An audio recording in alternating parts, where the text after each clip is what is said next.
मध्य प्रदेश के हर जिले में एक बैंक हुआ करता था जिसके पास शहर के बीचों बीच जमीन, करोड़ों की संपत्ति। लेकिन आज वो बैंक गायब है और जमीन भी गायब है। ये कहानी है भूमि विकास बैंक की और हजारों करोड़ की सरकारी जमीन के गायब होने की। नमस्कार दोस्तों, मैं हूं महिमाराम भार्गव और आप देख रहे हैं महिमाराम भार्गव फाइल्स। मध्य प्रदेश में 47 भूमि विकास बैंक बंद हो गए, हजारों करोड़ों का सिस्टम फाइलों में खत्म हो गया। लेकिन कहानी यहीं खत्म नहीं हुई, क्योंकि आज उन्हीं जमीनों पर बिजनेस पार्क खड़े हो रहे हैं। सवाल सिर्फ बैंक बंद होने का नहीं, सवाल यह है कि आखिर इन बैंक की ज़मीनों का हुआ क्या।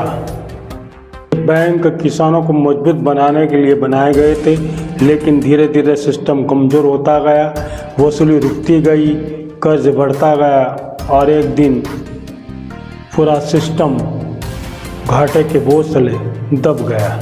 चौंकाने वाले है कि जिसमें 700 करोड़ का मूलधन और 1800 करोड़ रुपए का ज़्यादा का ब्याज, यानी कागजों पर बैंक जिंदा था, लेकिन आर्थिक रूप से सिस्टम लगभग कभी पैसा लिया था। करीब 750 करोड़ का दबाव राज्य सरकार तक पहुंचा और बाद में किसानों को राहत देने के लिए 670 करोड़ रुपए का ब्याज भी माफ़ करना पड़ा। अब जरा खरगोन आइए, जहां जिला भूमि विकास बैंक की जमीन और भवन करीब 14 करोड़ में बेचे गए। उच्चतम निविदा पर कैबिनेट निर्णय, पूरी प्रक्रिया, सब कुछ कागजों पर सही दिखाई देता है, लेकिन आज उसी ज़मीन पर बिजनेस पार्क बन रहा है। कभी यहाँ से भूमि विकास बैंक का सिस्टम खड़ा था, आज वही कमर्शियल प्लॉटिंग हो रही है। नाम बदल गया, उपयोग बदल गया है, लेकिन सवाल आज भी वही खड़ा है। लेकिन ये सिर्फ खरगोन की कहानी नहीं, मध्य प्रदेश के लगभग हर जिले में भूमि विकास बैंक थे, ज़मीनें थी, भवन थे और परिसमापन के बाद नीलामी की प्रक्रिया शुरू हुई। अब दूसरी तरफ देखिए, अब तक करीब 52,000 करोड़ रुपए खर्च हो चुके हैं। एक तरफ हजारों करोड़ का बैंकिंग सिस्टम, दूसरी तरफ लाडली बहना योजना, 52,000 करोड़ की योजना। सवाल योजना पर नहीं, सवाल ये है क्या सार्वजनिक संपत्तियों का पूरा मूल्य मिला। नीलामी हुई, प्रक्रिया हुई, फाइलें बंद, लेकिन सवाल अब भी जिंदा है। क्या सही कीमत मिली, क्या पूरी पारदर्शिता रही, और सबसे बड़ा सवाल, क्या ये सिर्फ एक जिले की कहानी है या पूरे प्रदेश का पैटर्न।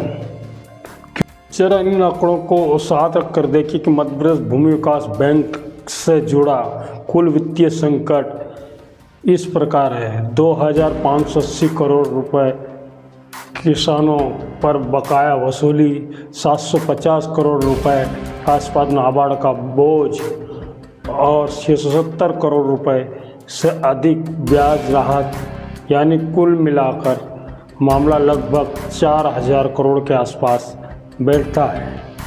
दूसरी तरफ देखिए, लाडली बहना योजना में अब तक लगभग 52,000 करोड़ रुपए खर्च किए जा चुके हैं, यानी भूमि विकास बैंक से जुड़ा पूरा वित्तीय संकट लाडली बहना योजना पर हुए कुल खर्च का लगभग 8% के आसपास बैठता है। सीधी भाषा में कहें तो अगर 52,000 करोड़ में से कुछ हिस्सा, केवल कुछ हिस्सा भी अगर ऐसे संस्थानों को समय रहते पुनर्जीवित, वसूली सुधारने और संपत्तियों को बेहतर बनाने में, वो है कि किसानों के लिए बना ये पूरा बैंकिंग ढांचा बचाया जा सकता था। किसी योजना की आलोचना नहीं, सिर्फ एक वित्तीय प्रश्न है। क्या हजारों करोड़ रुपए के सार्वजनिक संपत्तियों और किसानों के लिए बने सस्ता कर ढांचे को बचाया जा सकता था? यही सवाल इस पूरी कहानी का सबसे बड़ा निष्कर्ष है। सच कभी पूरी फाइल में नहीं मिलता, हमेशा टुकड़ों में छुपा होता है। अगर आपको ये जानकारी महत्वपूर्ण लगी हो तो वीडियो को लाइक ज़रूर करें, शेयर करें और चैनल को सब्सक्राइब करें ताकि फाइलों में दबे ऐसे ही सवाल आप तक लगातार पहुंचते रहें। मैं हूं महिमाराम भार्गव, आप देख रहे हैं महिमाराम भार्गव फाइल्स।